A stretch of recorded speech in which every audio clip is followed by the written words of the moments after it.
Hello বন্ধুরা, আমি সুস্মিতা। নতুন আরও একটা ব্লগ ভিডিওতে সবাইকে স্বাগত জানাই। নতুন আরও একটা দিন তোমাদের সাথে শুরু করলাম। কে কোথা থেকে ভিডিওটা দেখছো এবং কেমন আছো অবশ্যই কিন্তু কমেন্ট করে জানিও। তো সকালবেলা ঘুম থেকে উঠে রোজকার যা কাজ থাকে আর কি, ভাত বসানো সেটা বসিয়ে দিয়েছি। এখানে জল খাবারের ব্যবস্থা করছি। তো একটু দেরি করে ঘুম থেকে উঠলেই তখন আর কি মনে হয় যে কাজগুলোকে কিভাবে ম্যানেজ করব। তো তখন মনে হয় শর্টকাট পদ্ধতিতে কি টিফিন বানানো যায় বা শর্টকাট পদ্ধতিতে কি রান্না করা যায়, সেটাই আর কি চিন্তাভাবনা করা হয়। আর ফ্রিজে যদি থাকে আপনার একটু মাংস, তাহলে তখন তো মনে হয় যে রান্না করাটা হয়তো আরও ইজি হয়ে যায় আমার জন্য, যেটা মনে হয় আর কি। কারণ আমাদের ওই শিলনোড়া তো নেই, তখন ওই মিক্সিতে আদা রসুন পেস্ট মানে অলরেডি করাই থাকে 5 দিনের জন্য বা 6 দিনের জন্য কি 10 দিনের জন্য। তো তার জন্য আমাদের এই রান্নাটা করতেও সুবিধা হয়।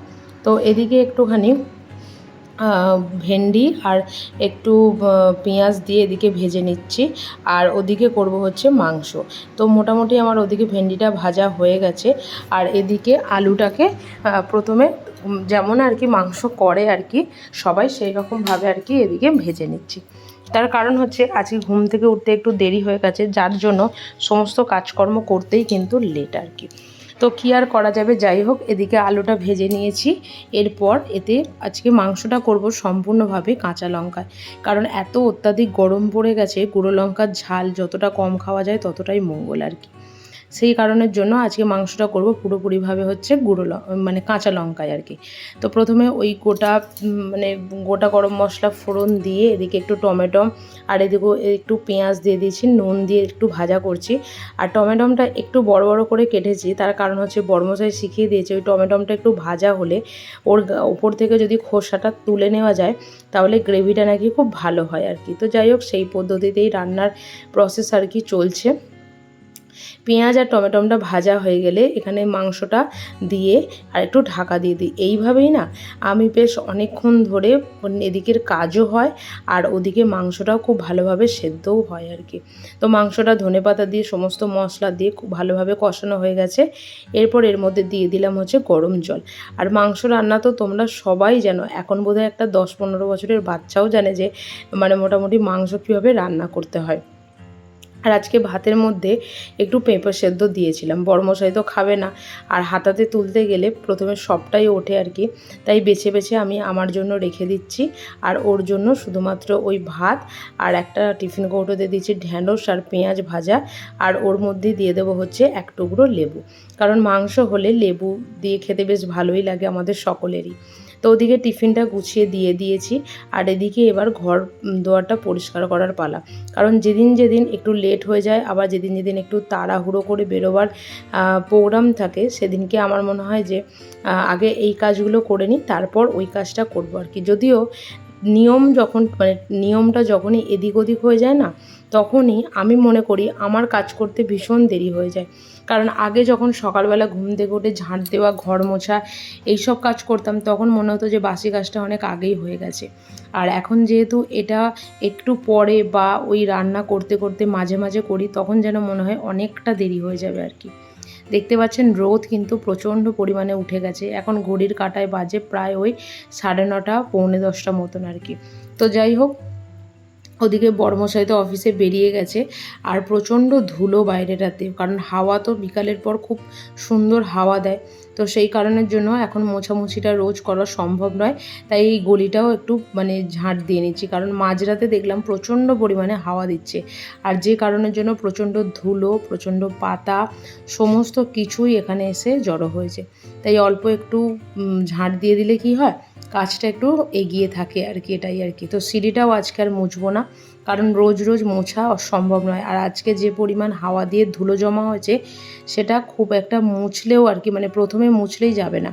সেই কারণের জন্য আগে একটুখানি ঝাঁট দিয়ে নিলে বেশি সুবিধা হবে। আর তার সাথে সাথে এই রেলিংগুলোকেও একটু পরিষ্কার করে দিলাম, কারণ ঝুলো মানে বেশ ধুলোও পড়ে আর ঝুলও পড়ে প্রচণ্ড পরিমাণে। আর আমাদের বাড়ির যে আঙ্কেল আছেন আর কি উনি আর কি আমাকে করতে বলেছিলেন। যাই হোক সমস্ত কাজকর্ম তো আমার পক্ষে করাটা ইম্পসিবল ব্যাপার, তো সেই কারণের জন্য উনি মোটামুটি ওই রেলিংগুলো উনি পরিষ্কার করে নেয়। তবে আমি ঝাঁট যেদিন দিই সেদিন পুরোপুরিভাবে একটু ঝেড়ে পরিষ্কার করে দিই, তাতে ওনারও একটু সুবিধা হয় আর আমারও একটু সুবিধা হয় আর কি। তো মোটামুটি আমার ঝাঁট দেওয়া হয়ে গেছে। আমি ওই ওপর থেকে নিচ পর্যন্ত ঝাঁট দিতে গেছি, আবার ওপর মানে নিচ থেকে ওপর পর্যন্ত একটু ঝাঁট দিতে আর কি এদিকে চলে এলাম। তো রান্না যেহেতু হয়ে গেছে, গ্যাসটা এদিকে পরিষ্কার করে নিচ্ছি, আর এদিকে এখনও ঘর মোছাটা বাকি রয়ে গেছে আর কি। তো ওটাও আর কি করে নেবো, তাহলে মোটামুটি সকালের মিলিয়ে আর দুপুরের মিলিয়ে যে কাজকর্মগুলো থাকে সেগুলো মোটামুটি পুরোপুরিভাবে হয়ে গেছে বললেই চলে আর কি। তো এদিকে ঘরটাও মুছে নিচ্ছি, সমস্ত কাজকর্ম ঠিক কমপ্লিটের দিকে। তো চলো ঘরটা মুছে নিই।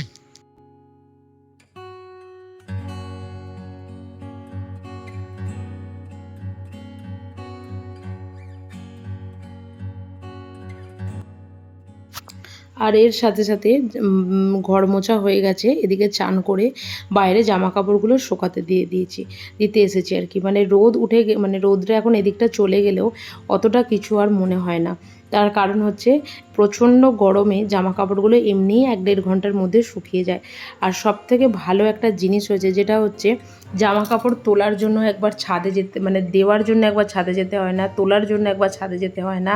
আর জামা কাপড়গুলো না এই রোদে ভীষণ পরিমাণে রঙটাও আর কি উঠে মানে কোটে যায় আর কি।